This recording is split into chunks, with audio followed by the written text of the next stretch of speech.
ลงอ่านละครนี่อีกก็ปิ้งเฮ็ดนี่อย่างจะมาแพ้ปุ๋ยชักกันคนนี่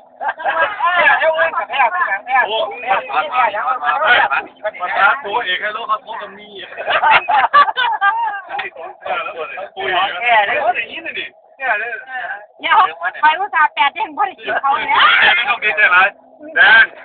ตุยพี่ทำมาตุยนะไม่จำได้เลยเองกินข้าวไม่อยากสอนเกียร์สามอย่ามาตุยอย่ามาตุยตุยนี่เดี๋ยวแม่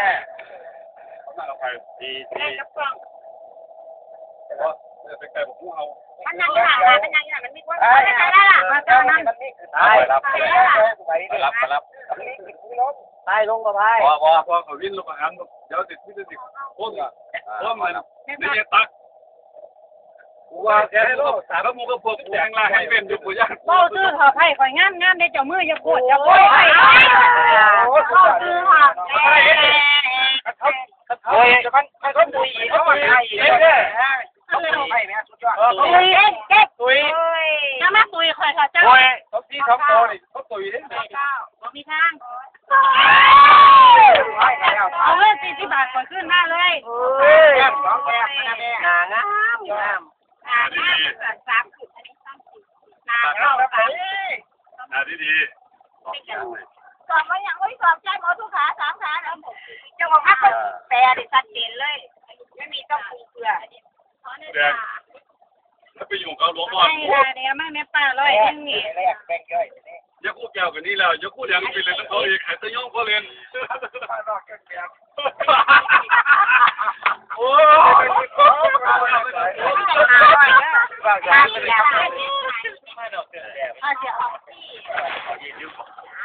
แม่ตัดได้แบบนี้คือว่าแม่เฮ็ดให้เจ้ามือตัดแม่ไม่ได้2 ขาแล้วเฮ็ดให้เจ้ามือง่ายได้ไหมเอาแต่สิว่าใจก่อนสนิทง่ายขานั่งเกี้ยงกันแดดแล้วหลวงพ่อนอกแข็งทางขึ้นพ่อบอกใจว่าหนักคุณนะหลวงพ่อนอกแข็งไล่ว่าหนักเจ้าเลยผู้พิการเอามาได้ยังวางเงินจะไม่ตายจะไม่ตายเลยมาเดี๋ยวเราเพิ่มน่ะบอกเองอ่ะมาอิสรีมาแล้วไม่รู้บอกเองจะไม่ตายแล้วของฝากมา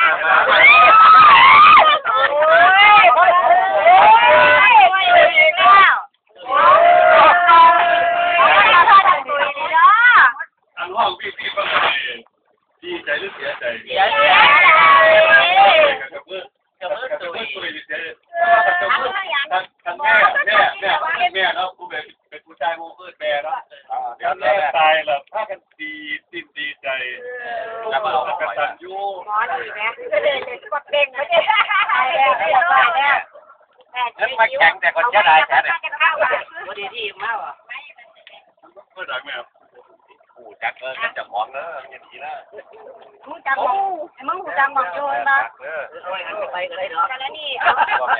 มึงมากินให้รู้ว่าใหญ่เห็นมันลุกขึ้นเอาไปยังมาหลายยังมองนั่งเอาเลยนะช่วยแม่อาจารย์ช่วยงานแล้วผู้ใดตัดนี่เตะจับมือเลยเตะผู้ชายจับมือเลยเอาใจให้เด้อตัวนี่เนี่ยใจให้เด้อจับจะมือสีกเด้ว่าหันมาเราไม่ขอไกลด้วยกันไปเรียกโอ้ตัวเดียวนี่จะมือตายรถจะมือตายเลยตายเลยกินอะไรวะเนาะกินอะไรวะเนาะตายรถจะมือตายกินอะไรวะตายเลยโอ้ยกินสมศักดิ์ศรีเลยค่ะกินสมศักดิ์ศรีเลยค่ะมาได้ป่ะมาได้จ้าโอ้ได้แล้วครับนี่หน่อยแค่ไหน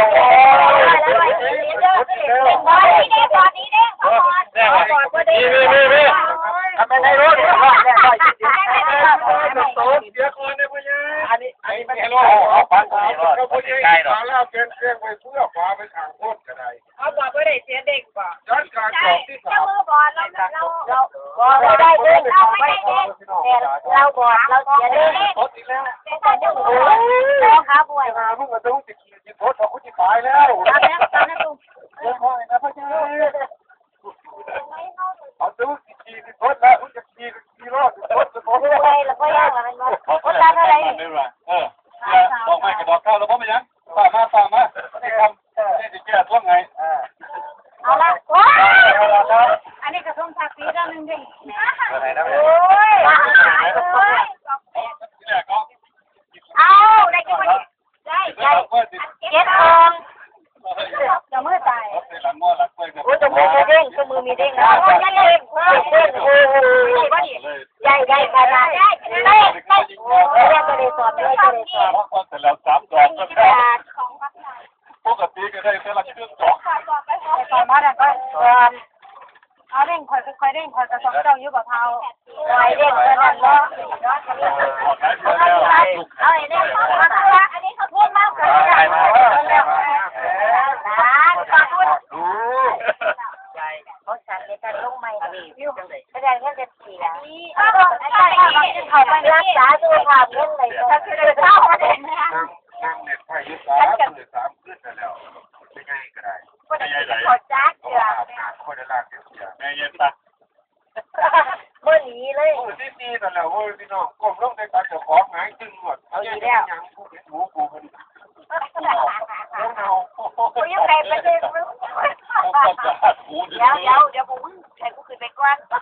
เอาไปเรื่อยๆขึ้นไปหรือไม่กูก็ให้นะก็ให้เวลาเราเลี้ยงดูกูยังได้ถามเราเป็นยังกับเราราชการราชการเนี่ยทุกคนก็เป็นราชการฮะพวกมันก็เป็นราชการราชการนี้ใช่แล้วจบแล้วใช่เด้งเขาไม่ได้เด้งดีเขาไม่ลอยเลยมันได้ว่าแต้มเนี่ยชนะเจ็ดเคืองพลังตัวมาเนี่ยตัวสามอันนี้ตัวเจ็ดปลาตัวชนะคนก็ตัวตัวชิ้นยอดได้เรื่องอะไรนะสุดยอดแค่เล่าเลยเด็กแค่เล่าเลยเนาะตัวจริงอะไรเนี่ยอะไรถ้าเด็กที่คนเนี่ยมีท่าออกไหน20 บาทวันดีฉันได้ยกไปใส่จ้าที่เขาเตรียมเดียวรับนี่ทำ20 บาทเท่านี้ไปยังเลยวันนี้ร้านเลี้ยงกับจานนี่ป่ะเฮ้ยก็ได้ละเท่าเลย ไอ้เจ้าตีเนี่ยตีเขาเรียกอะไรละเท่าเลยสุดท้ายเด้งสุดท้ายเดี๋ยวต่ออันนี้นู้นหน่อยมันมีเด้งเนี่ยนั่นเลยเป็นลูกชอบเด้งค่ะไพ่ก็เท่านี้เลยว่าคำแม่นกติดเครื่องชุ่มติดเด้งเด้งเวลาเด้งจะไปกินยังเขาสักหน่อยแย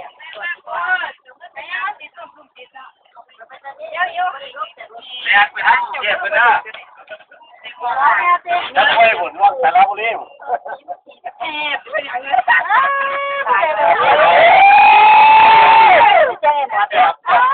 เป็นทัศยาบอกโอ้ยปัจจัยเราเป็นของที่เสริมนั่นแหละเราก็ธรรมดาได้ว่าเราออกอะไรว่าเราออกกล้ามใช่ไหมเนี่ยมาเด็กปุ๊บตัวหัวเลยมาอันนี้เด็กคนโอ้ยไปที่เรียนดีเด็กไปนะเรียนดีนะเข้าเรียนไปให้เด็กคนมาดิเจ้ามานั่งนี่เจ้าได้แล้วเด็กร้อนจะมือว่าอะไรนะค่ะเรื่องของรถจะปวดไอ้กระเบื้องแบบ200เรื่อยๆก็โอ้ยได้60 บาทที่นี่เป็นตาดีสิใช่ปะไม่กำไรเหรอพี่มายุดจะมาเอาไปได้ลงไปเดี๋ยวมันไปดีไปดอกจักกังวลนะแค่เล่นต้องได้เลยว่าค่านี่แม่นบ้างต้องขยันกันแข็งเลยมันทำไปได้จงเลยนะมันอะไรเป็นบ้างจ้างบอกยาที่ผมจะเลี้ยงเลยผมแพงเลย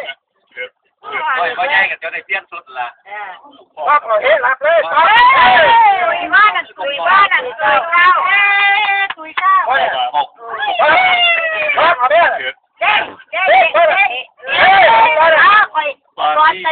บอลจะดิ้งบอลจะดิ้งได้แต่ก็จะตีตายบอลราคาทั้งหมดมันจะความแข็งใจใจเจ้าได้เดียวบนพวกได้ว่าสักทีนึงนะเขาจะได้ว่าตาพอแล้วไปเศร้ามาหาเงินเสียเงินตื่น ว่าเรื่องเย็นแบบกันขึ้นฮอดกองแบบพวกไปโรงเรียน70,000กู้เลยไปนั่งแม่เป็นยังไงว่าไปโรงเรียนโอ้ยงูครับใช่ผมไปตัวผมเหม็นอีมันเป็นยังเหม็นอีโอ้ยงูหน้าอีไหมออกเอี้ยนนะอีไหมโอ้ยมันมึงจะกินไปโรงเรียนโอ้ยจะอย่างนี้เองกูเลย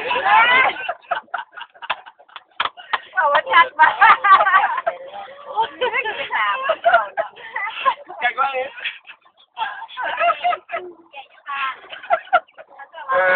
ผู้ใดครับผู้ใดนั่นจัดโลกไปนะครับเด้อนั่งก็ได้ดีได้บางทีน่ะมาโสดีครับหลวงปู่ของโดยไอ้นอกกับพี่กระบอดเราลี่เสร็จแล้วเป็นอบตบรรทุกไปผ่านโลกขวด2 ขวด 3 ขวดเราขวดที่4ไว้เหรอแจกไก่เวอร์เราคิดเราเนี่ยเจ๊กเรากาดีบ่เคยมีเนี่ยแต่โต๊ะเบิกเลยเนาะเบิกจะได้ไปซื้อเราเนี่ยที่ออกแก๊กเยอะเขาเรื่องพวกประโยชน์เขาฮะพวกประโยชน์เอาพอเงี้ยว่าไปกินแล้วก็เมาจนเอาอบตใส่กินเขาเอาผลประโยชน์แล้วก็คือ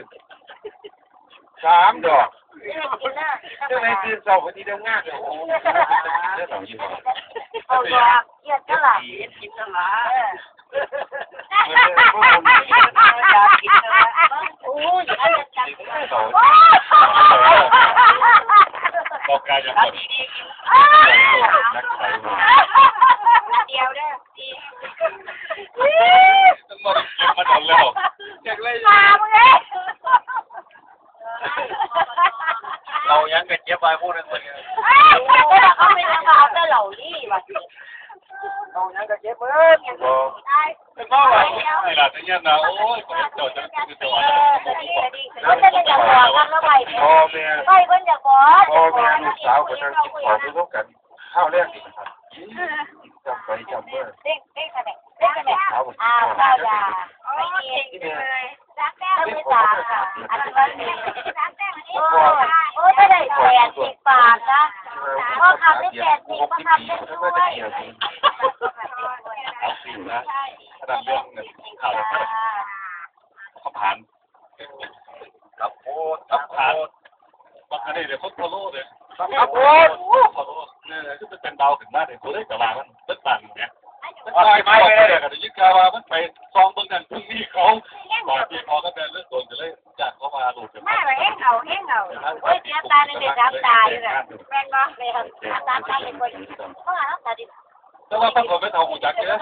ที่ไหนงั้นแล้วเนี่ยบอกลูกสาวไหมเขาที่ลูกสาว2ก็เป็นผู้ใหญ่พอกระแบแล้วก็มันจะเป็นไก่มันนะพี่อายผมต้องตัดดักมันแล้วพวกเป็นสบายใจต้องคิวจอดกันคิวง่ายๆก็เที่ยวประตูดีจ้าเมื่อเรื่องมาดิว่าลูกสาวใหญ่ๆนั่นเองเนาะเดี๋ยวแล้วดันไปดีว่าเขาคือท้าใหญ่ท้า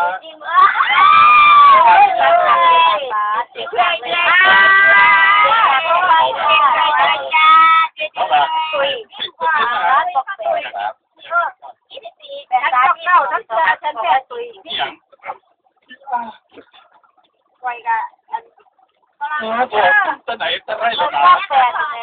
ว่าจะไปใกล้ธรรมดาดิปอกเป็ดว่าแล้วแต่ดีเพราะเท่ากันเราตอบแล้วตัดก็ไม่ยังโอ้ตัดก็เรียกที่บอกเลยตัดที่มูที่หมดจุกหัวเขาไม่ยังตอบที่ไม่ใช่โอ้ไปแล้วไอ้คนเอาหมูแล้วอยู่วันไม่ใช่ป่ะเขาไปแล้วไอ้คนแก้เลยเขาปากมาโดนแล้วว่าบอกหมูหรือการเลี้ยงเดี๋ยวมาแล้วท เผาด้วยพ่อใหญ่ไหมเขาตอกไหม ตะแลมกระดาษตะแลม แล้ว ไอ้เขาหลอกแล้ว เดี๋ยว หมดฝาดพอมาต่อที่เท่าก็ฝาดโอ้เมื่อตัวแบบนี้นะพอมาต่อ โอ้ยใจดาวไปลาลาลาลาลาลาตายเยอะเลยตายเยอะเลย เขาไปถ่ายหน้าตะต่อ เยอะเลยแล้วเยอะเลยเด้อ จะเป็นคน วันเด้อผมเด็กไม่ได้กินแซ่บลูกจอยเยอะเด้อเยอะเลยนะพ่อเยอะเลยจ้า เนี่ยเป็นเมีย แล้ว แล้ว ก็ บอก ได้เราแกงก็ได้ด้วยโอ้มาแล้วก็เลย โอ้ยพวกเกิดหรอก จะต่อแม่ ถ่ายหน้าสมัยตะกี้เขามีแม่ผมมีคนเขา แกงไม่นาน ไหวเหรอ ถ้างั้น ผมก็จะเป็นในม้าเนาะเป็นแม่ เดี๋ยวมันจะออกก่อนไปเร็ว ไอ้ไปบาดกับคนนี้มีอย่าง เดี๋ยวมันจะออกก่อน กับพี่ทองตีงก็ได้มาโดนแล้วบาดสุดท้ายเนี่ยรถไฟปั๊บจูงไปแล้วดอกไปห้องใหม่หมดละเจ็บเจ็บก็โมละครับ สองแสบสามแสบ เมียคนนี้ครับที่ขอมา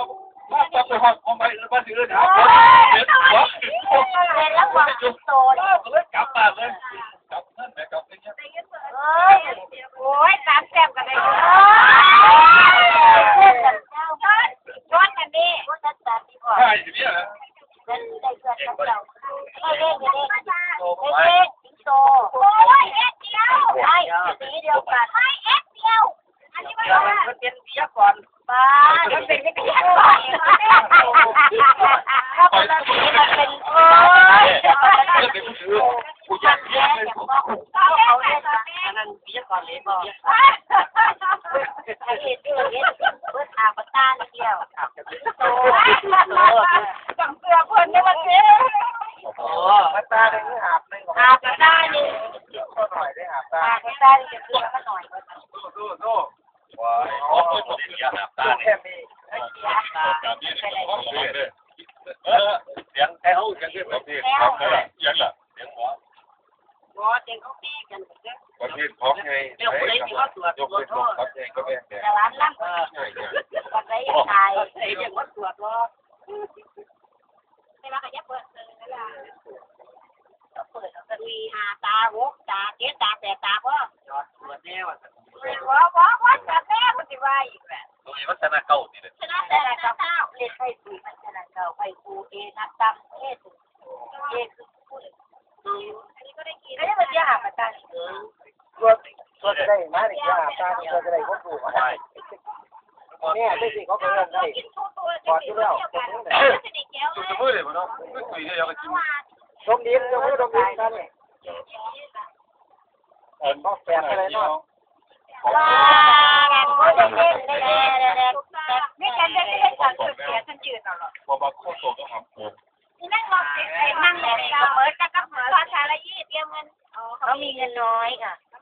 อันละแปดสมอนเงิน เลี้ยงเป็นแบบนี้ อันนี้ก็แปดก็จะเป็นเรื่องมานั่งนี้ก็จะเป็นเสื้อเอาทายืนหมดแล้วจะเอาทายืนฉันทานั่งเปลี่ยนกันทายืนก็มีเปลี่ยนทาแล้วเปลี่ยนทาแล้วอายุมันก็เสียเงินหลายนั่งมาไอ้นกกระเสียขาดอีกหน่อยได้จัดแล้วปกติแล้วติดตาใจยังเอากัน มานี่คือเมื่อก่อนนี้เขาเป็นทุ่งนา ฉันสอบกัน แต่ตอนนี้เขาเป็นทะเลอ๋อเป็นถนนนะครับขวามือนะ รัดดีๆรัดดียุ่งไม่มา ตอนนี้ก็เลยเป็นบ่อเลี้ยงปลาไปก่อน โอ้โหน้ำท่วมน้ำท่วมถนนนี้กระทุ้ง เวลา อะไรเป็นโอเค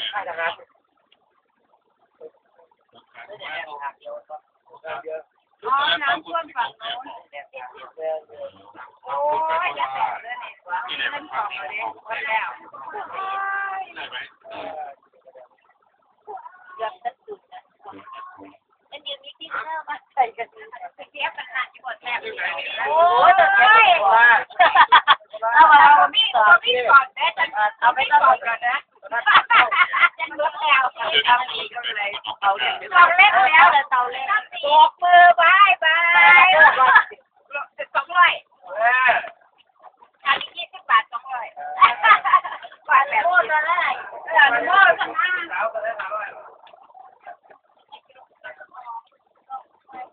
นกเอ้ยนก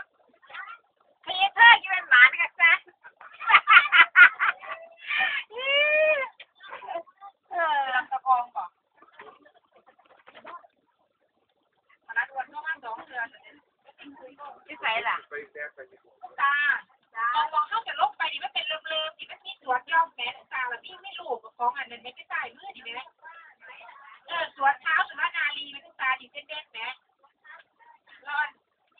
เขาเอิ้นมาจุดพักรถลำตะคองครับ แม่มีข้าวสารง่ายๆเกิดขึ้น จุดพักรถลำตะคองอนุสาวรีย์ชาติไทย ใช่ ยอดตองอีมาต้องมาตาไอ้ลมยอดตองที่มาต้องมาตาไอ้ลม ตอนนี้ก็จะอยู่ไหน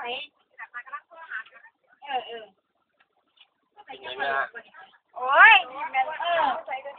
ขอร้องไปหาค่ารถแท็กซี่ไปเสียค่ารถแท็กซี่ด้วยสวนเท้าสุราษฎร์ธานีอีก5 กิโลใช่ไหมว่าจะลบไปเสียพวกนี้หาแล้วค่ารถแท็กซี่กลับบ้านไปเสียค่ารถแท็กซี่ตื้ออีก80 บาทมันมีเรื่องอยู่ที่หอก้อนได้ปะกว่าแค่เสียซึมไม่มาคุยเราเรื่อง ปะทนที่ทนปะทนเขาขี่โคตรผู้แก่ขี่ทางว่า ตาบอกเขามาเลย เขาตาดำทำไมแจ้งขี้ทำหลังทำไมกูแจ้งขี้ทำหลังแจ้งข้างหน้าไม่ได้ว่าติดหอสระอินเอาปะทนปะทนเขาวายโยนแก่ขี่ทางล่างตอนขี่กิ่งซ้ายสิตาดำ ล่าหมดก็ล่าหมดคืออะไรโป่งไปโป่งมามันดังบางก้อนหิน เสมอไปพวกล่าหมดมันบ่ค่อยสนใจโมพวกว่ามันสนใจแต่ มันดังบางก้อนหินขี่มันเลยแจ้งขี่บ่ได้มันฆ่าหอสระอิน ฝากมาได้ที่บ้านหลายๆเธอแต่งตัวเธอมาท่านจะออกไปหาที่หน้าประตูไปแล้วซึ่งเราก็ทำแต่ยังโทรดันน้ำหนักมูถึง2 เที่ยว 3 เที่ยว เป็นพี่ชายคนโตของคุณจุ๋มนะครับคุณไม่ใช่ที่บอกที่พัฒนาคนคนเยี่ยมโอ้เป็นคอฟฟี่ของไทยจุฬาอาจารย์ไทยจุฬาตอนนี้แกก็เป็นผู้ในการกองการของกรมการทหารบกขึ้นชั้นคนปีแล้วมันบอกหน้าเด็กเนี่ยวันนั้นลูกเราก็มานั่งกินอะไรอยู่ตอนนี้แม่แต่งตัวมันก็ถ้าเราไม่เจออยู่แต่เราก็ไม่รู้หรอกว่าทำกำลังเอาไปที่นี่เยอะเห็นผู้ปฏิบัติคนเยอะเหลี่ยมเยอะที่เหลี่ยมเยอะเขาบอกอุ้ยไอ้หน้าฝนเนี่ยต้นไม้มันเขียวดีจังเลยนะมันจะไปตามตัวไอ้พายุฝนมาบอกว่าพายุฝนก็เลยขโมยพายุฝนอยู่บนนี้ไม่ใช่เหรอเรื่องนี้เอาคนตาม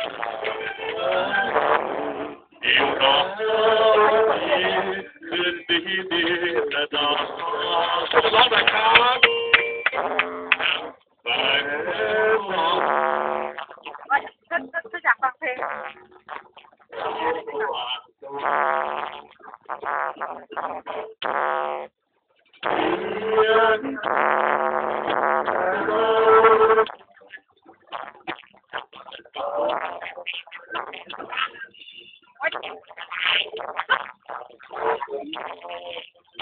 เขาร้องเพลงช่างเขาร้อง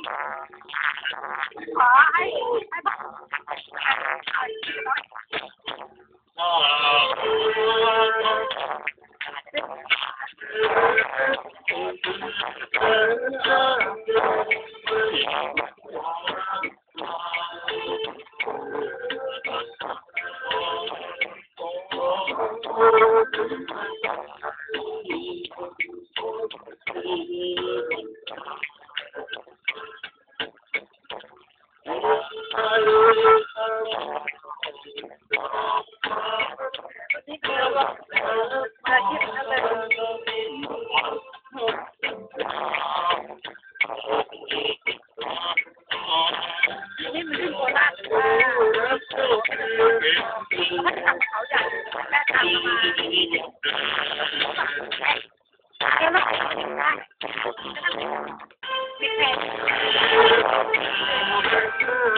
แล้วว่า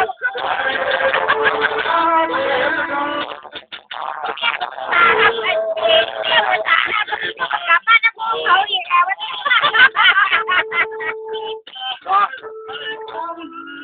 แก้เขาไปเล่นกันเนี่ยเขาเลือกอยู่ที่ ว่ายิงบอกว่าอันนั้นก็เฝ้าครับแล้วก็เดี๋ยวก็สิครับว่าไหนที่ถึงหน้ามันสิรวมก็ยิงเงินเหมือน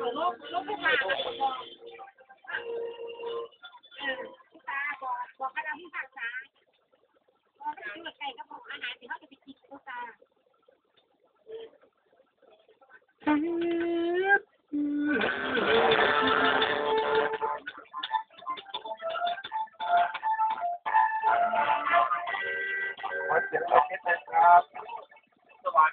ขอบคุณครับ แม่นั่งคนเดียวเนี่ย ไปคุย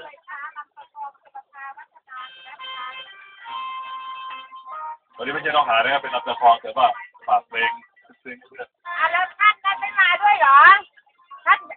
สมศักดิ์ตาสมศักดิ์มาตามมาบ่ก็ทำไงแล้วท่านผู้พิพากษามาไหมรถประคองมาทานข้าวแล้วก็คือเรียกอยู่ว่าจะกลับประเทศแล้ว ครับก็ คุยอยู่ไหนคะเขาก็ได้เล่าแล้ว ไม่ได้เสียงสั่น นั่งอบรีดอยู่ เหรอเป็นย่างพอเหรอแล้วจะได้อยู่กับพอไหมไม่เอาหรอกตั้งบ้านแล้วไหนพอหน้าจืดเขาเป็นโรคของเขาเนี่ยเขาคงจะดีใจแล้วเห็นหน้าคุณครูแล้วคุณ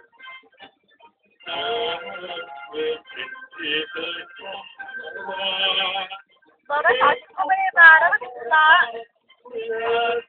วคุณครูบอกไงที่ดร.มีจันคะไอ้คุณว่าคุณเข้าไม่ได้เลยเนี่ยยังไม่ได้เลยเนี่ย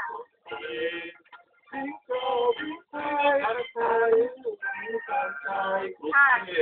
แต่เย็นนี้คุณครูอยู่ใช่ไหมคะเดี๋ยวหนูบอกให้คนที่อยู่บ้านเอาไปหานะค่ะค่ะค่ะเดี๋ยวพูดกันอีกทีนึงนะคะค่ะคิดอ่อนหลายคุณครู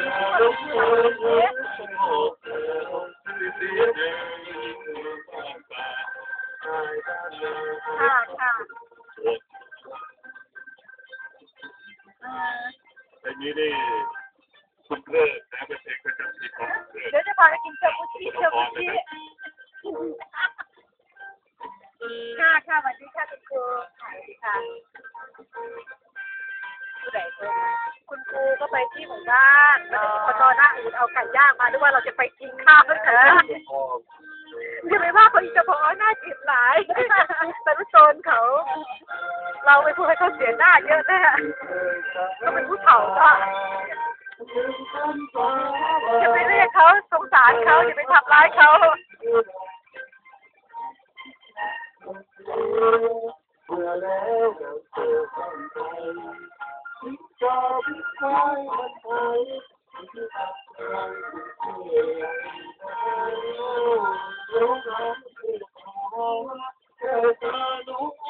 เราจะได้เข้าน้ำ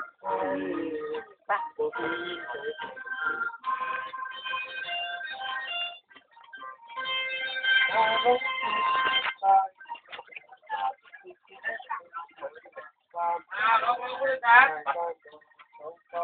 เขาติดไฟอีกยุ่งว่าแม่นบ่ขณะนี้สถานีดอยไหมสถานีรถไฟหอยหมอนเช้าเปล่าก็เราจะมารับประทานอาหารขอบคุณจากท่านเข้ามาเลยไป